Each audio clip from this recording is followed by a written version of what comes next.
In a world where the lines between the ordinary and the fantastical blur, where monstrous dungeons appear out of nowhere, and humanity depends on a dwindling force of superpowered hunters to keep the balance, one man's journey from insignificance to near godhood captivated millions.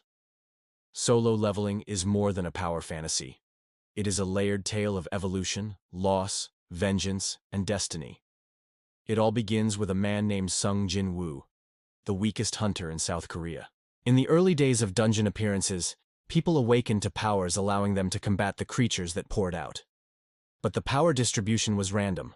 Some became S-rank elites, while others, like Jin-Woo, were stuck as E-rankers, barely above regular humans. Despite this, Jin-Woo entered dungeons regularly, not out of courage or thrill-seeking, but out of desperation. With a sick mother and a younger sister to support, he had no choice but to keep risking his life. What makes solo leveling so irresistible is not just its action or visuals, but the intimate storytelling around Jin-Woo's transformation. It isn't a sudden overnight change. His journey begins with pain and sacrifice. Everything changes during a seemingly routine low-tier dungeon raid. What was expected to be a quick sweep turns into a nightmare when the group stumbles upon a double dungeon, an anomaly filled with horrors. Most of his party is wiped out. Only Jin-Woo survives, but barely. As he dies, he is presented with an option no one else in his world has ever seen: to become a player in a mysterious system that allows him to grow stronger through experience quests and leveling up, just like in a video game. This premise unlocks the heart of solo leveling: the power of exponential growth. Jin-Woo goes from scraping by to becoming a shadow of death itself. The system grants him the power of necromancy. He can raise those he kills as loyal shadows. With each enemy he defeats, his army grows, his strength increases, and so does the mystery around why he was chosen. As Jin-Woo dives deeper into increasingly difficult dungeons, he discovers layers of a far larger conspiracy. The dungeons aren't just random. They are part of a multiversal war. On one side are the monarchs, godlike beings bent on destruction, and on the other are the rulers, opposing them. Earth is merely a battleground. Jin-Woo wasn't chosen randomly. He was given the powers of the Shadow Monarch, Ashborn, who took interest in his unyielding spirit and willingness to defy death. Through this layered narrative, solo leveling manages to ground even its most cosmic-level plotlines in personal stakes. Jin-Woo never forgets his reasons. He fights to protect his family, to heal his mother, and to ensure a world where people like his sister don't have to live in fear. His growth is awe-inspiring. He goes from being dismissed as the world's weakest hunter to someone feared by monarchs and rulers alike. The battles are breathtaking, not only in scale but also in creativity. The manga and anime adaptations bring these to life with intense visual storytelling, sword flashes, shadow beasts, portals tearing reality open. But the true thrill comes from Jin-Woo's strategic mind. He doesn't just overpower his enemies, he outsmarts them. Each fight feels earned.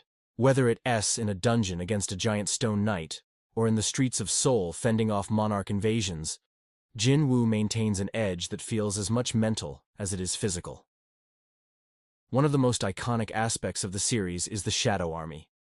Each shadow soldier has a distinct personality, from the stoic and loyal Igris to the comically aggressive Iron, and of course Baru, the former Ant King turned terrifyingly loyal general. These characters add charm and emotional depth to the story. Jin-Woo doesn't lead a mindless horde. He leads beings who admire and respect him. Watching them evolve alongside him is deeply satisfying. The emotional stakes also rise steadily. Jin-Woo's relationship with his family is central. The moment he finally revives his mother from her magical coma is tear-jerking. So is his growing bond with Cha Hai-in, the sole S-rank female hunter in Korea. Her initial suspicion of Jin-Woo turns into admiration, then affection, and eventually love. Their romance is subtle but powerful, built on mutual respect rather than cliches. The world building is meticulous. We learn about hunter guilds, international politics around dungeon gates, and the inner workings of the system. The arrival of national-level hunters, like Thomas Andre from the United States or Liu Zhigang from China, shows the global scale of hunter society. Yet, Jin-Woo consistently outpaces them, not because of arrogance, but through sheer will and the uniqueness of his powers. And then come the monarchs. Each one represents a terrifying force. The Frost Monarch, the Beast Monarch, the Plague Monarch. They each pose apocalyptic threats. The fights against them are some of the most intense in the series. Jin-Woo's duel with the Beast Monarch is raw and savage, while his confrontation with the Frost Monarch becomes a turning point in the story. But it's the emotional toll of these battles that hit hardest. Jin-Woo begins to realize the burden of his power. With every win, he becomes more distant from ordinary life. He stands atop a mountain, but it's a lonely place. The climax of the story arrives with the war between monarchs and rulers reaching Earth. Cities are destroyed, people die, and the thin veil of secrecy that hid hunters from the masses is torn apart. Jin-Woo, now fully awakened as the Shadow Monarch, makes an impossible decision: to reverse time by entering the dimensional gap and fighting the war alone, ensuring a peaceful future for humanity. It's an act of pure sacrifice.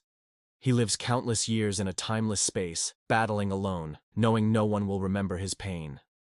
But the world he leaves behind does change. His actions ripple through reality, altering fate.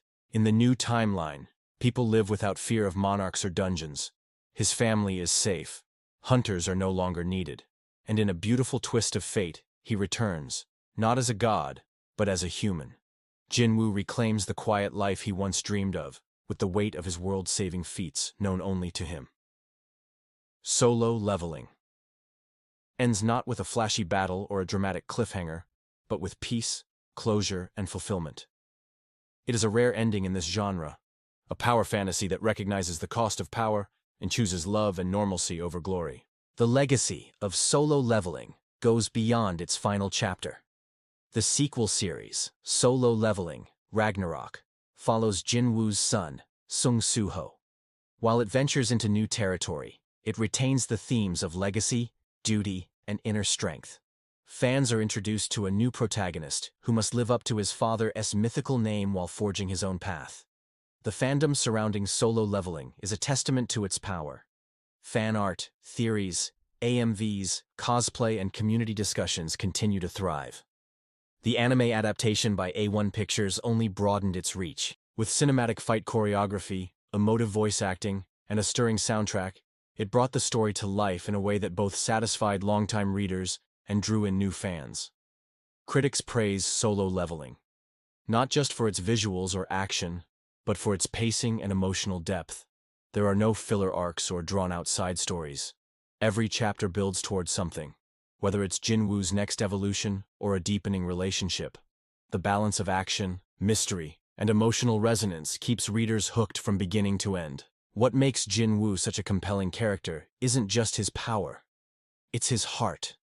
He begins as someone weak, not just physically but emotionally, afraid of failure, haunted by guilt. But with every level, he becomes stronger in spirit. He doesn't become arrogant or bloodthirsty. He remains grounded, motivated by the same goals he had when he was powerless. That consistency, that emotional honesty, makes him iconic. For fans of shonen, dark fantasy, or character-driven narratives, Solo Leveling is a must-read. It embodies everything thrilling about the genre while elevating it with meaningful stakes and powerful moments of human connection. It's a series that asks what happens when the weakest person becomes the strongest, and whether that strength is enough to fill the loneliness that power often brings. In the end, Solo Leveling is not just a story of battles or leveling up. It's about fighting for a better world, one dungeon at a time. It's about defying fate, even when the odds are impossible. It's about remembering your roots, even when you ascend to godhood. And for those who journeyed alongside Sung Jin-Woo, it's an unforgettable ride filled with shadows, sacrifice, and soul.